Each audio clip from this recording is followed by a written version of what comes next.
새로운 장소에서 하나님을 예배할 수 있는 복을 주셔서 감사를 드립니다. 여호와여, 이 시간에 삼위일체 하나님께서 홀로 영광 받으시옵시고 성령님의 운행하시는 예배를 드릴 수 있도록 축복하여 주시옵소서.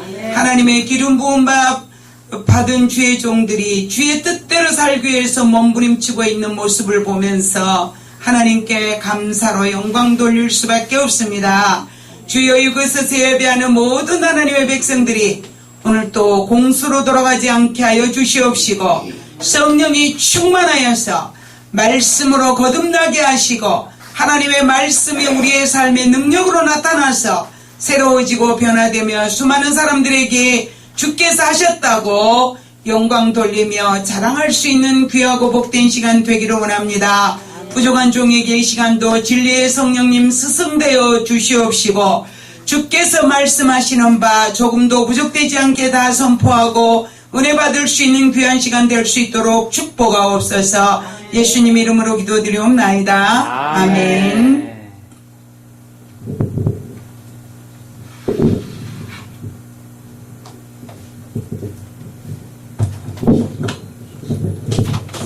오늘 말씀의 제목이 말의 위력입니다. 하나님께서는 천지를 창조하실 때 태초에 말씀으로 명령하심으로 세상이 만들어졌고 그 하나님께서 만든 세상에서 저희들이 살아가는 이 복을 받고 살아가고 있습니다. 구원은 예수 그리스도로 말미암아 받습니다. 상급은 나의 행위로 받는 것입니다. 나의 입술에 복록이 있다는 말씀 잠언서에 기록되어 있습니다. 그래서 저는 왜 오늘 이 말씀을 선택했는가에 대해서 조용히 생각하면서 저는 늘 하나님 앞에 처음에 목사 한 수 받고 말씀을 전하려고 할 때 하나님, 제가 어떻게 하나님의 사람들에게 말씀을 전하는 것이 하나님이 기뻐하신 말씀을 증거할까요? 라고 기도할 때 하나님은 저한테 회복이라고 말씀해 주셨습니다. 무엇이라고요? 회복이요.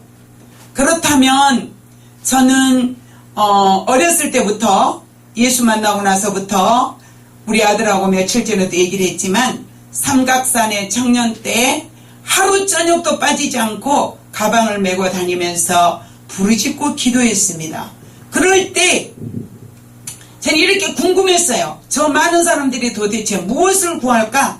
무엇을 얻기 위해서 저렇게 밤마다 부르짖으며 기도할까라고 생각해 보았습니다. 새벽 예배 성도들이 아침마다 와서 하나님께 예배하며 구합니다. 하지만 어떤 위기 속에 가면 그들은 하나님의 영광보다는 자신의 유익에 손해가 되면 가차없이 그런 부분에 있어서 이제 용납하지 않더라는 것입니다.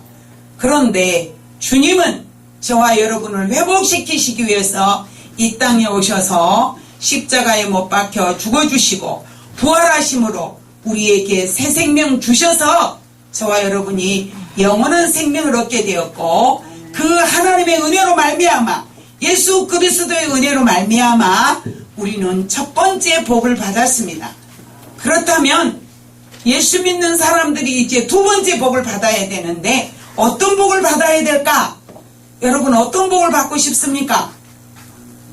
우리 모두가 원하는 거는 이제 누구보다 내 친구보다 내 이웃보다 내 친척보다 높아지고 싶어 하는 것입니다.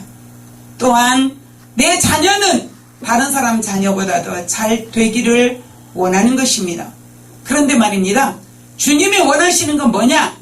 저와 여러분 입술에서, 저와 여러분 가슴에서, 저와 여러분 머릿속에서 예수를 담는 말이 나오기를 원하는 것입니다. 예수 담는 소리, 예수 담는 행동, 이것이 나올 때 주님은 저와 여러분을 진정으로 회복시켜 주신다는 것입니다. 하나님의 입에서 나오는 말씀은 천지를 창조하셨고 하나님의 입에서 나오는 말씀은 예수가 이 땅에 오셔서 인류를 구원하시는 놀라운 언약의 말씀대로 이루어 주셨습니다. 인간의 입에서 나오는 소리는 시기와 질투와 미움과 이제 저주와 이런 소리들이 나오더라는 것입니다.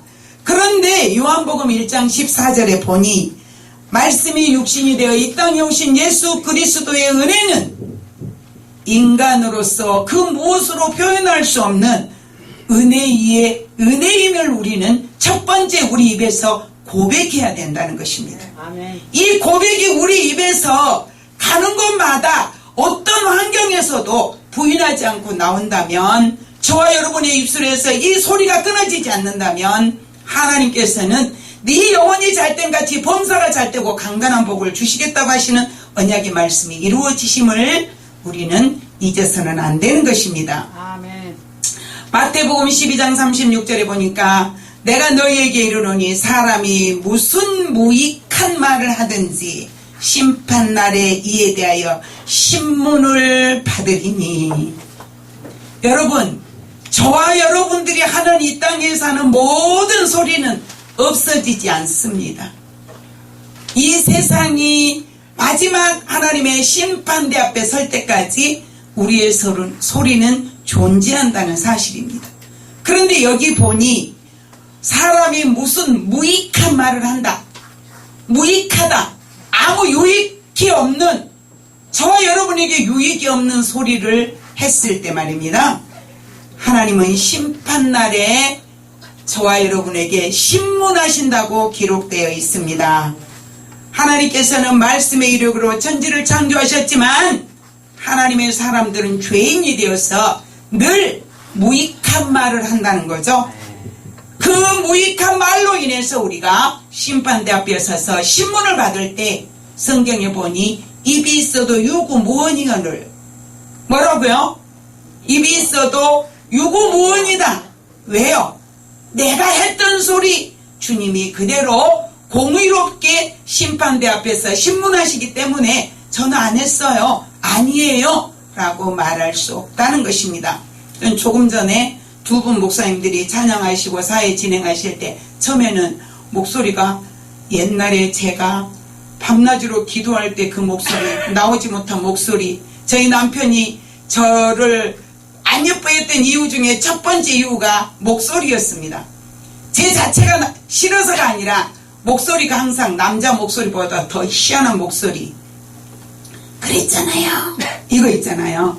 그래서 남편이 참 싫어했어요. 그래서 제가 목소리를 치료해달라고 하나님 앞에 기도를 많이 했고, 하나님이 치료하셔서 오랫동안 목소리가 이제 회복되었던 것을 보면서 두 분 목사님께 감사했고 고마웠습니다. 왜요? 얼마나 하나님께 부르짖고 하나님의 은혜를 사모하고 주님 만나기를 간구하는 그 속에서 나오는 저 목소리 속에 하나님은 기뻐하셨다는 거죠. 아멘. 우리는 듣기에 거북했지만 하나님은 기뻐하셨다는 것입니다. 그럼 어느 것을 우리가 인정해야 할까요? 어떤 것에 우리가 이제 우리 입에서 소리가 나와야 될까요? 목사님 기도해 줘서 고맙습니다. 그 목소리에 은혜 받았습니다.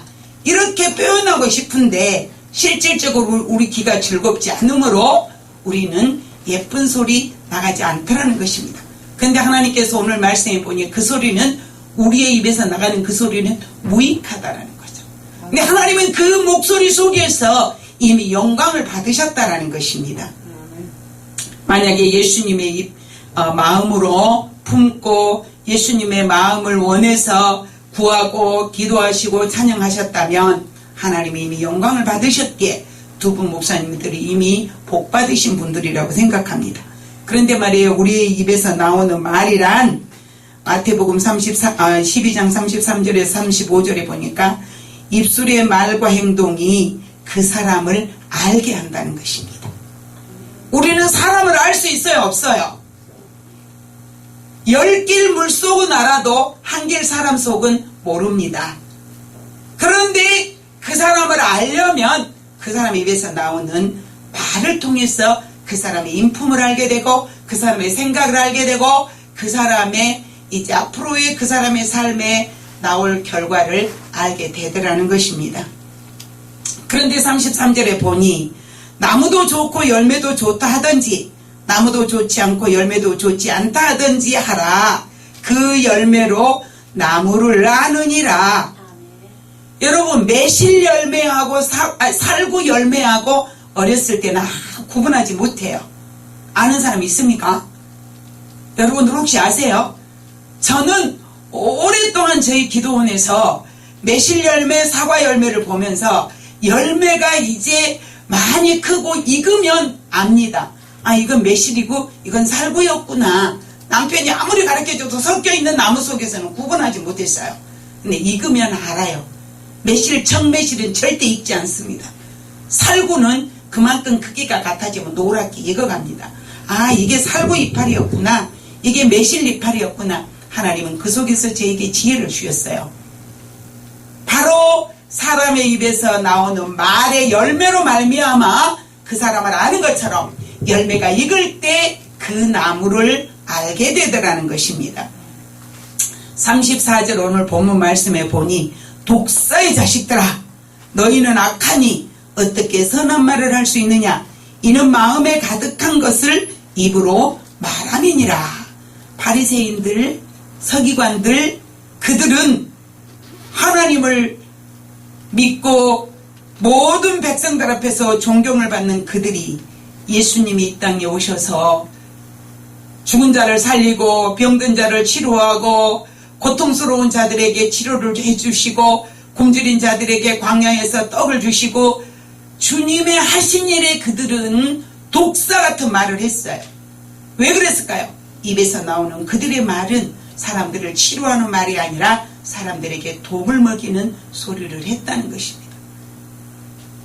인간들의 입에서 항상 예수 닮는 소리가 나오지 않을 때는 그들을 지배하는 이가 누군가? 그들을 지배하는 이는 악한 사단이의 지배를 받고 있다는 것입니다. 예수 믿는 사람의 지배를, 예수의 지배를 받고 사는 사람은 그 사람의 생각과 입에서 나오는 말이 예수 닮은 소리를 하고, 마귀의 지배를 받고 있는 사람은 마귀의 소리를 하더라는 것입니다. 우리는 너무나 쉽게 남을 판단하고 정죄하고 할 때가 있다는 것입니다. 33절에 보니까 열매로 나무를 아느니라고 말씀하셨습니다.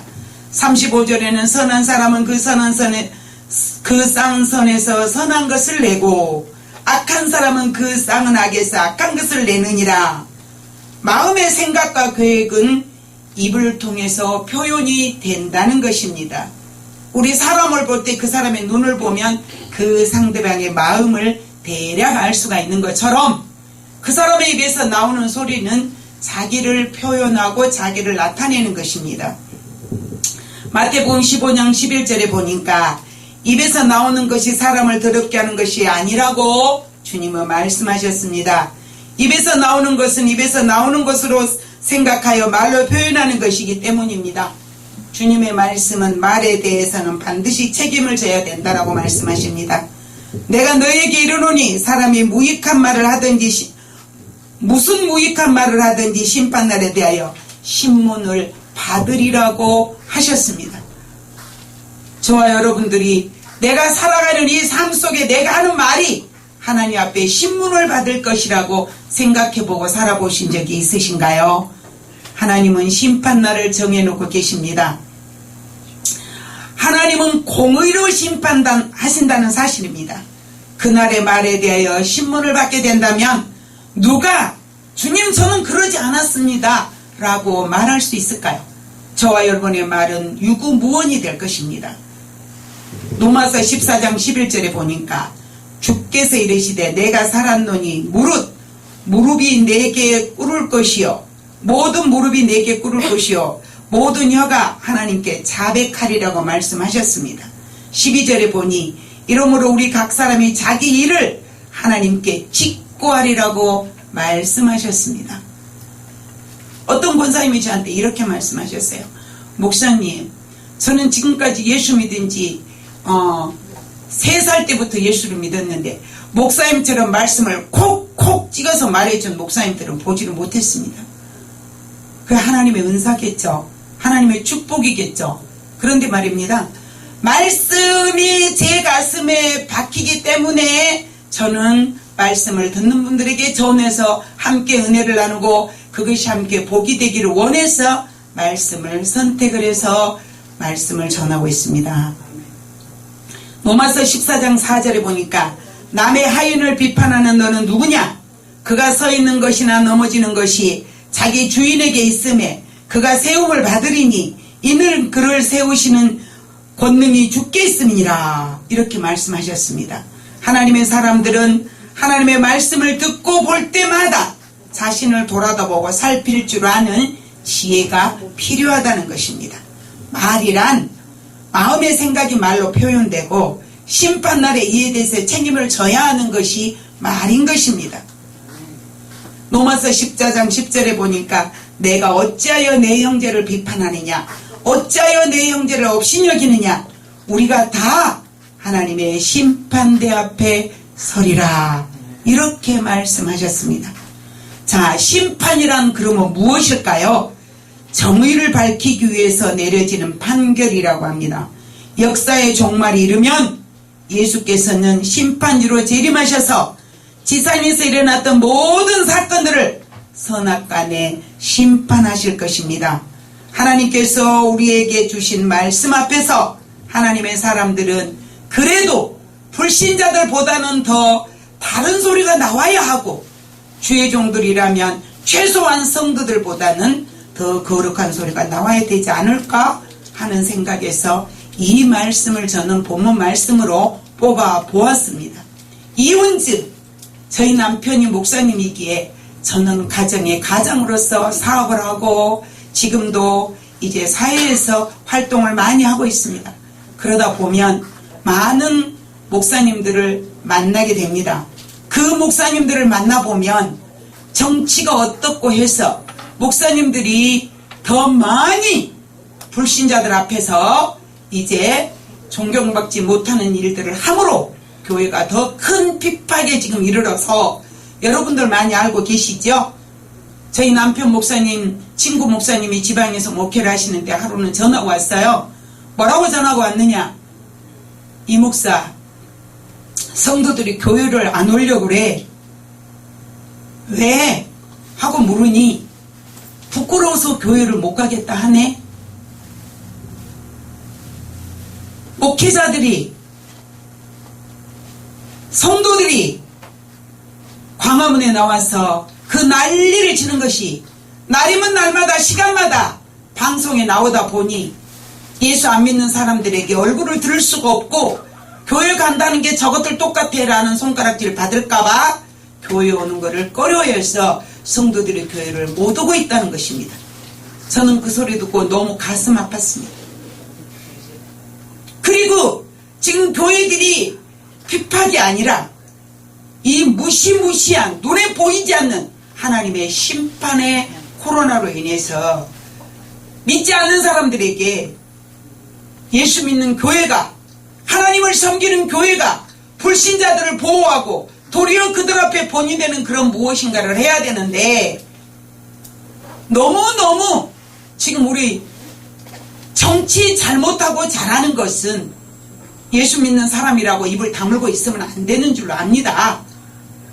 아닌 것은 아니지만은, 그러나 이 무시무시한 코로나, 이 무서운 상황 속에서 우리는 좀 더 조심하고 입술을 정말 참고, 하고 싶은 소리도 참고, 하나님의 영광이 가려지지 않는 소리.